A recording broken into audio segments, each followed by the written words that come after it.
যাবে এরা সবাই, মা ওদের দিতে যাবে। দেখো অবস্থা, বাড়ি চলে যাচ্ছি। 10 দিনের ট্যুর। ওই যে কুকুরকে রেডি করে দিয়েছে, জানলায় চলে গেছে। আর এই যে আমি ভিখারি। অসুখ নিয়েছি গরমারিও। আসো বাবা, তুই চলে যাচ্ছ? থাকবা না আমাদের বাড়ি? শয়তান তুই মারা চল বেশি বকবি না, এরকম বেশি বকবি না। চুপ, বলছি তোমরা যাও। বাই বাই, সি ইউ, ভালো থেকো। হয়ে গেছে। কোথায় যাচ্ছিস তুই? বাড়ি। বাড়ি চলে যাচ্ছিস? হ্যাঁ। কেন? বলা থাকবো না। চলো এখন ওরা যাবে, ওদের বিদায় করে দিয়ে আসি। টাকা কোথায় যাচ্ছ তুমি? কোথায় তোমার বাড়ি? দেখা একটু। কোন দিকে যাবি? টাকা এদিকে, টাকা একটু। ট্রেনে যাবি?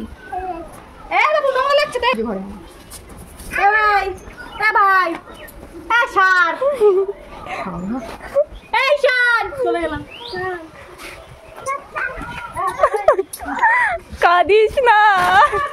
একটা ব্যাগ দিয়ে বাড়ি যাওয়ার সময় মা হয়ে যাচ্ছে, চুলের আগা বেরিয়ে রয়েছে। ভগবান, চলে যাচ্ছে। পুকু টাটা টাটা।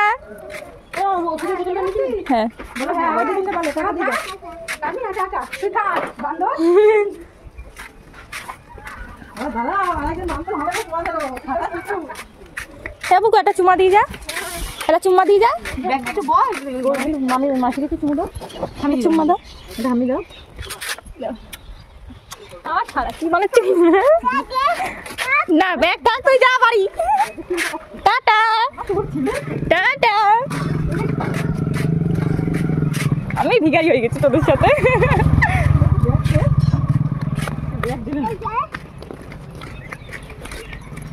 চলে যাচ্ছে, সবাইকে যাচ্ছি। ওরা চলে যাচ্ছে গাইস।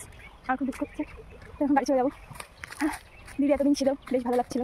আজকে চলে গেল, মনটা খুব খারাপ লাগবে, কারণ বাড়িটা পুরো ফাঁকা ফাঁকা হয়ে যাবে। আর বেশিরভাগ পুচকেটার জন্য আর কি মনটা খারাপ লাগে। তো চলো, দেখো আমাদের মাঠ, এখানে চারিদিকে মাঠ জঙ্গল। আমি এখানে তাড়াতাড়ি বাড়ি যাই, কারণ কী বলতো এইদিকে এই বাগানটা আর কি ভালো না, ওই কারণে। তো চলো বাড়ি যাই, তাড়াতাড়ি আমার খুব ভালো লাগছে। তারপর দেখাচ্ছে। বন্ধুরা আজকে আমি মোমবাতি বানাবো বলে এই যে দুটো মোম নিয়ে নিয়েছি। এই দুটোই ফুলের মতো দেখতে পাচ্ছি, এই দুটোই কিন্তু মোম কুটি আছে। তো এর ভিতরটা শেষ হয়ে গেছে, এর ভিতরে ছোট্ট একটা মোম ছিল। তো ভাবলাম চলো আজকে একটা মোমবাতি বানাই। তো এই যে সব কিছু নিয়ে এসেছি, এখানে মোমবাতি বানাবো। আর ওখানে জল ছেড়ে দিয়েছি, জলটা নিয়ে তারপরে আর উনুনের সামনে বসে আছে, উনুনের ভিতরে দেখো তারপরে মোমবাতিটা গলাবো। চলো তোমাদের দেখাবো কী করে বানাচ্ছি মোমবাতি। পাইপের মধ্যে সুতোগুলো ঢুকিয়ে দিয়েছি কেটে কেটে। আর এই যে উনুনের ভিতরে মোম দিয়ে দিয়েছি গলানোর জন্য। আর এখন গলি বানাবো। এদিকে আমার মা চলে এসেছে হেল্প করতে। তো দেখা যাচ্ছে আমি মোমবাতিটা বানাতে পারি না, ঠিক আছে? প্রথমবার ট্রাই করছি, ছোটোবেলায় স্কুলে নিয়ে যেতাম তো মা বানিয়ে দিত। আজকে আমি প্রথমবার ট্রাই করছি। দেখো বলছে কিন্তু গলে গেছে অনেকটা। তোমার জলের বালতিটা নিয়ে আসো। কেন? জলের ভিতরে বসিয়ে মোমটা ঢালতে হবে। সেরকম ঢালবো, পড়ে যাবে না? কোনো কাজ করি না, সুন্দর ঢালার দায়িত্ব কথা বলেনি। পুরোটা বলুক, অল্প একটু বলেছে। বাকি শুধু ধরে নাও। না না, এটা আমাদের ঢালাটাই করতে।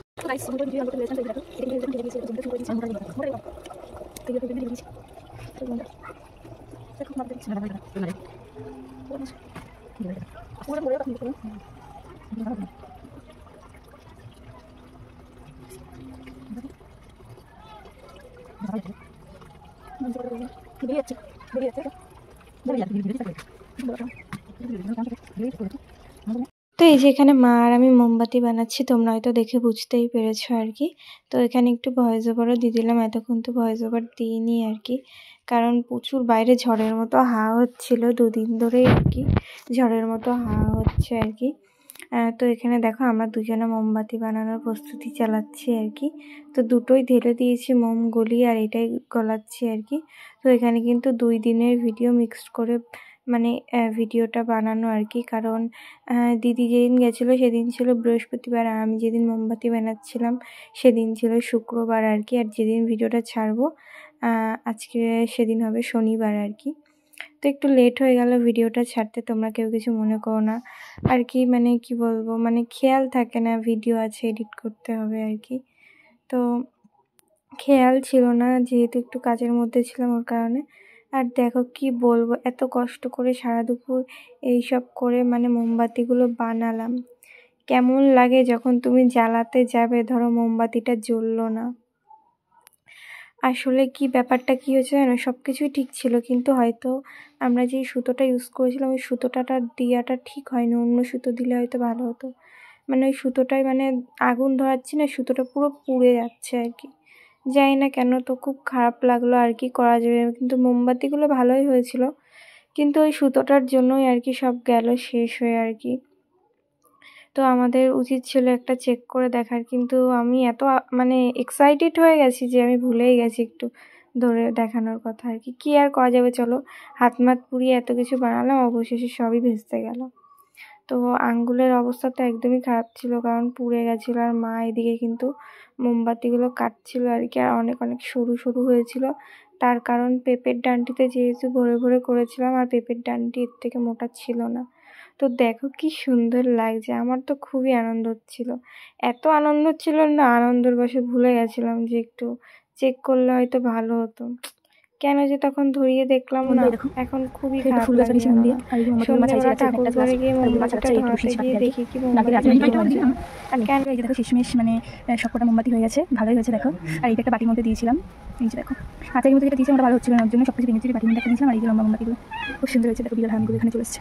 চান টান করে একবার তোমার সাথে করলাম, আর বাইরে ভীষণ মেঘ করেছে, হাওয়া ছাড়ছে, হয়তো ঝড় হয়েছে দেখো আকাশটা মেঘলা। তো কেমন হয়েছে জানি, আর তোমরা অবশ্যই বাড়িতে ট্রাই করে দেখো, খুব সুন্দর হয়েছে মোমবাতিগুলো, কালারগুলো দেখো।